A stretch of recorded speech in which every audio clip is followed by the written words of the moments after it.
What's up, everybody? Welcome to Podcast Now Plus. I'm Alex, and in this video, I want to talk about the Suicide Squad Kill the Justice League UI debate. It's getting kind of wild out there, and I think there's actually several things to talk about here. Again, let me start it off by saying this. I think like a lot of discussions regarding Suicide Squad, or even just some of the last few things that I've talked about on really any of my channels, I think to the past few days on Podcast Now with some more kind of back and forth fanboyism kind of topics. A lot of times they're like nuanced conversations. You have to kind of have a discussion on them. They're not so simple as to just like paint over and just say it one way or the other on Twitter and then kind of peace out. And I think there's something to be said about Suicide Squad's AI, and you can give a general, opinion on it, and then I think you can go a little bit deeper and talk about the more, complexities of the situation. So let me start with controversially throwing out my opinion on this and saying I actually agree. I actually think the UI looks pretty darn bad in this game. Now,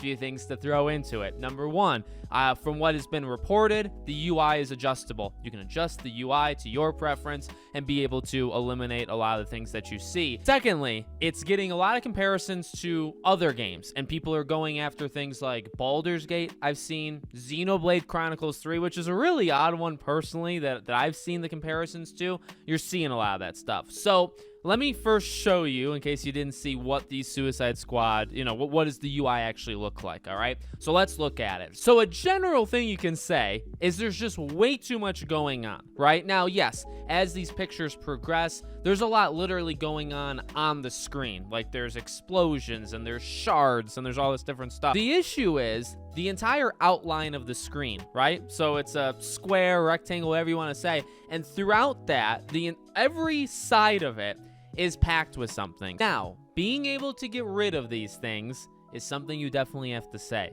When you're playing it, and if you take all these things off, and even besides that, I've seen a lot of talk, on Twitter kind of back and forth. Does it actually make a difference? Well, I think it does make a small difference. I don't think this is make or break. I don't think the game is suddenly a worse or better game because of its UI. However, from a personal standpoint, I think cleaner the better. I've always been a fan of games that allow you, and this is going back even like say 5, 10, 15 years ago, any game that gives you the ability to kind of wipe it all off, right? Like there's nothing on screen and you're just doing the game. I've always appreciated that. Now, honestly, and I've talked about this before, sometimes I need my handheld. I'm not great with direction. I'm not great with riddles or puzzles. So if those elements are in a game, I oftentimes I need some sort of help. So, am I a guy who turns off a lot of these things? Honestly, no. But I do appreciate the games that, number one, let you get rid of them. So I will say that. But then also games that just don't have it in general, I do prefer. I do think they are like cleaner experiences, and they just help. They help get into the game a little bit better, right? That entry point of, hey, you're in a game. You are in the game. You're trying to experience the world. You're trying to experience the story, the characters, the gameplay. We're talking about, well, what about other games that do UI maybe badly? Well, what about games like a Dead Space, Ghost of Tsushima, Death Stranding? I think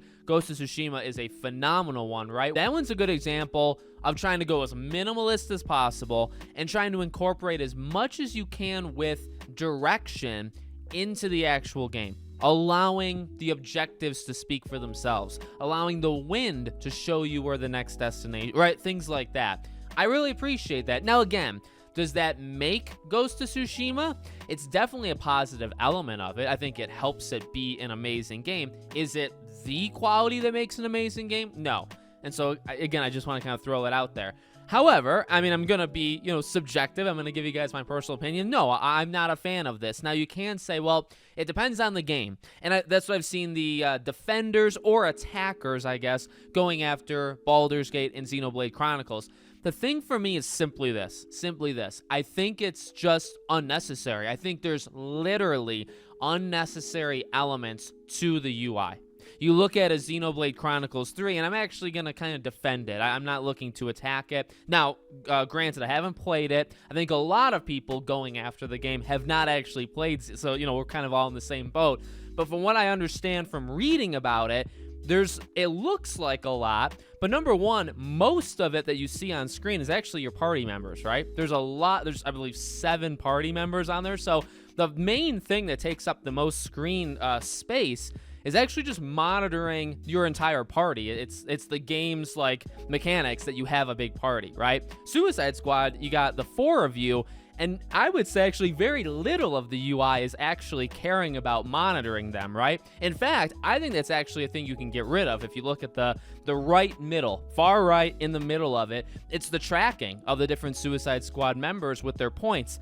I think that's something that actually, if you look at the entirety of it, I think you can get rid of something like that. You got the mini map right in the bottom right and things like that. Again, to me, that's why it's more nuanced. I would say, does this make or break Suicide Squad? No.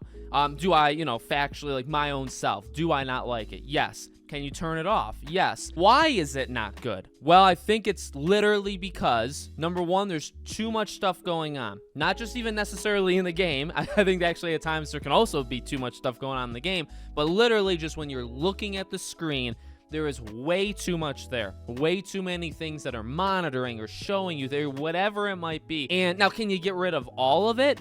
Well, I don't really think so. In fact, a game like this, you probably want the mini-map. You probably want something like your skills or your ability, and weapons, I guess that's the bottom left, right? Top left is some stuff that's kind of important.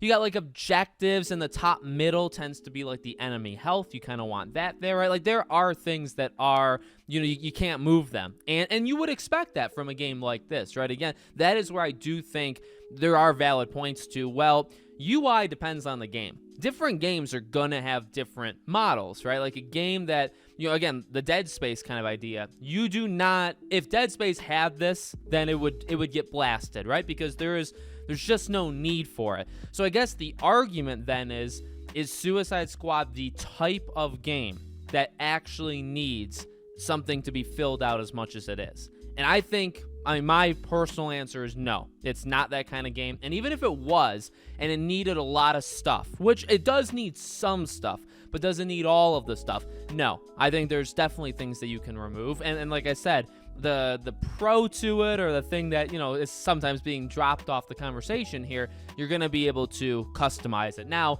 my question is, can you customize it like fully? Like and I'm not going to do this, but if you want to go into this game with absolutely none of the stuff being shown, can you do it? I actually think you'd be at a disadvantage by doing that, because you wouldn't see certain skills and, things that are like ready to activate and stuff, objectives, map, lots of stuff, right?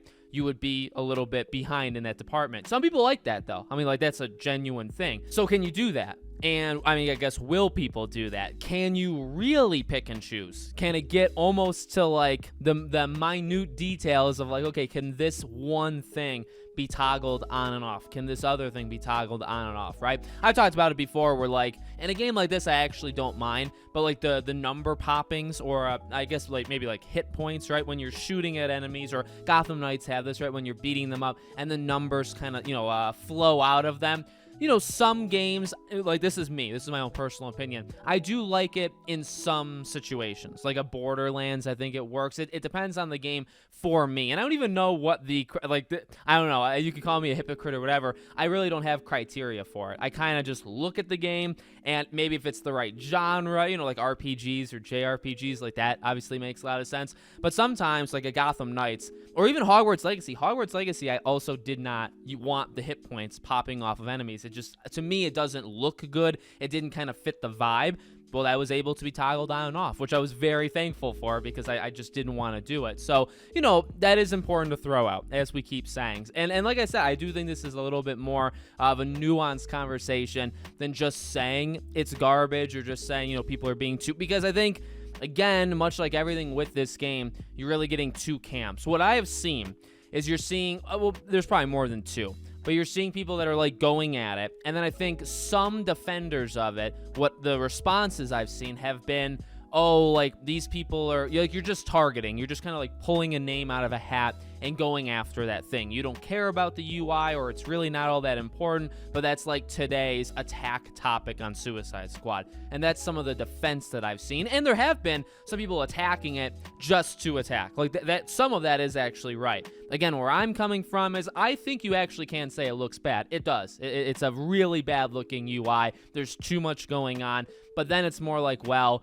Can you eliminate certain things? Is it a kind of game where, yeah, the UI is just going to be messy? Like, that's just how it is. And some games are like that. I think, again, though, the Xenoblades of the world, like, that's not, I think that's getting attacked in a really weird way. Baldur's Gate is getting attacked, and I don't agree with that one either. I think Baldur's Gate, again, it's what the screen kind of needs for the game that it is. In Ghost of Tsushima, you don't need all that much. In Baldur's Gate, you factually need to see certain things, right? Like the inventory and the spells and the attacks and the movements. There's a lot at the bottom. There's a lot there. And I don't actually think it looks messy. I think that's a pretty big part of all of those kind of games, even like a Diablo type game. It's a big part of it where you're trying to make it as appealing to the eye as possible, and you're really trying to just put what the person needs, but also because the camera is so zoomed out and because of literally just the kind of games that they are, you get plenty of the world or what the situation is. You get a lot of that, and then you also have parts to the UI that you actually need to see. Again, I think each one is kind of a case-by-case basis. I think for Suicide Squad, I get the kind of game it is. I get you need probably 60 to 70% of the stuff that's on screen. You can't get rid, even if it doesn't look great, you can't really get rid of it. But there is some stuff that I think you can, and I think just generally, yes, it absolutely does look messy, and no, I'm not coming at it, at least, from like a hater. I'm just trying to take the game down, and today's UI day, we have to go after the UI. No, for me, for this video, content, I saw this going around, I thought I could add to the conversation, and I hope I did. So let me know what you guys think in the comments. Make sure you're subscribed to the channel, bell icon turned on, and I hope to see you all on the next one.